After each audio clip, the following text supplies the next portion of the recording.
নমস্কার বন্ধুরা, আমি সোমা। সোমাস কিচেনে সকলকে স্বাগত। চলুন দেখে নেবেন আজকে আপনাদের জন্য কোন রেসিপি নিয়ে এসেছি।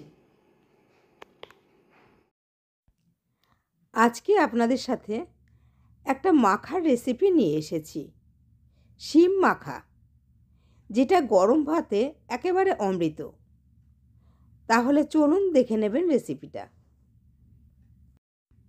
এখানে প্রথমে একটা কড়াইতে বেশ কিছুটা জল দিয়ে আমি গ্যাসে বসিয়ে দিয়েছি। এর মধ্যে দিয়ে দিয়েছি 10-12টা শিম, 2টো টমেটো আর 2টো আলু। 7-8 মিনিটের জন্য আমি ঢেকে দিলাম।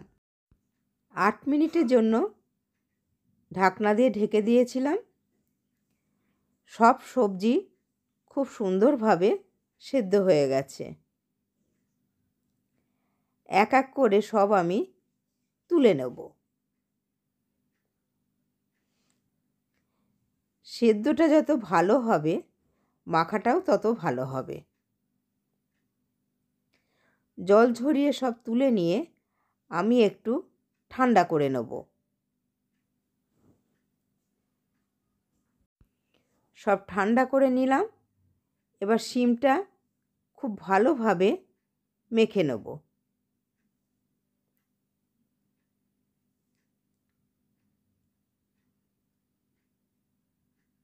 খুব ভালোভাবে শিমটা মেখে নিলাম। এবার টমেটোটাও মেখে নেব। টমেটোর খোসাটা ছাড়িয়ে নেব। টমেটোটাও একটু মেখে নেব। এবার আলুটা মেখে নেব। সব আলাদা আলাদাভাবে মেখে নিতে হবে। আলুর খোসাটা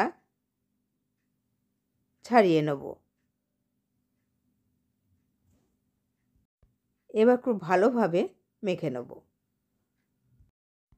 কড়াইতে 1 টেবিল চামচ তেল, সর্ষের তেল গরম বসিয়ে দিয়েছি। তেলটা গরম হয়ে গেছে।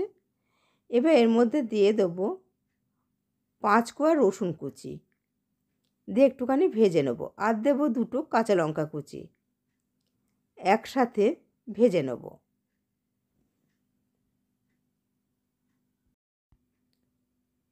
রসুনের ভাজা গন্ধ বেরিয়ে গেছে। এবার এর মধ্যে দিয়ে দিলাম একটা মিডিয়াম সাইজের পেঁয়াজ কুচি। পেঁয়াজ কুচিটা দিয়ে খুব ভালো করে একটুখানি ভেজে নেব।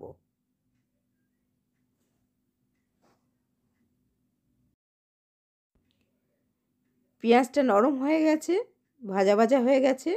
এর মধ্যে দিয়ে দিলাম শিম মাখা, যেটা আমি মেখে রেখেছিলাম শিমটা, সেটা দিয়ে দিলাম। শিমটা দিয়ে একটুখানি ভেজে নিয়ে এবার এর মধ্যে দিয়ে দেব টমেটো সেদ্ধ। টমেটোটা দিয়েও খুব ভালো করে একসাথে ভেজে নেব।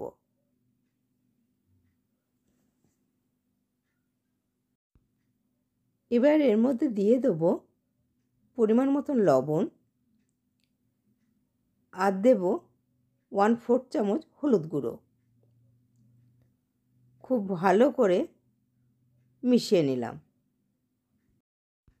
খুব ভালো করে টমেটো আর শিমটা ভেজে নিলাম। এবার এর মধ্যে দিয়ে দেব আলু সেদ্ধটা। একসাথে খুব ভালোভাবে মিশিয়ে নেব। খুব ভালোভাবে একসাথে মিশিয়ে নিলাম। এবার এর মধ্যে দিয়ে দেব একটু ধনেপাতা কুচি। ধনেপাতাটাও খুব ভালোভাবে এর সাথে মিশিয়ে নেব। খুব ভালো করে আমার সব ভাজা হয়ে গেছে। কড়াই থেকে ছেড়ে আসছে। এবার গ্যাসটা অফ করে দেব। এবার পরিবেশন করে দেখাচ্ছি। তৈরি হয়ে গেছে আমাদের দুর্দান্ত স্বাদের শিম মাখা। এটা গরম ভাতে দুর্দান্ত লাগবে, আর এর সাথে কিছুই লাগবে না। রেসিপিটি ভালো লাগলে লাইক এবং শেয়ার করবেন। নতুন বন্ধু যারা আমার চ্যানেলটা এখনও সাবস্ক্রাইব করেননি তারা সাবস্ক্রাইব করে পাশে থাকা বেল আইকনটা একটু প্রেস করে দেবেন। তাহলে আমি যখন নতুন কোনো ভিডিও আপলোড করব আপনাদের কাছে নোটিফিকেশান পৌঁছে যাবে। রান্নার ভিডিও ছাড়াও আমার চ্যানেলে বেশ কিছু যোগব্যায়ামের ভিডিও দেয়া আছে। আমি ডেসক্রিপশন বক্সের লিঙ্কগুলো দিয়ে দেবো, আপনাদের ইচ্ছা হলে দেখে নিতে পারেন। আজ এই পর্যন্তই, আবার দেখা হবে নতুন ভিডিওর সাথে। সকলেই ভালো থাকবেন। ধন্যবাদ।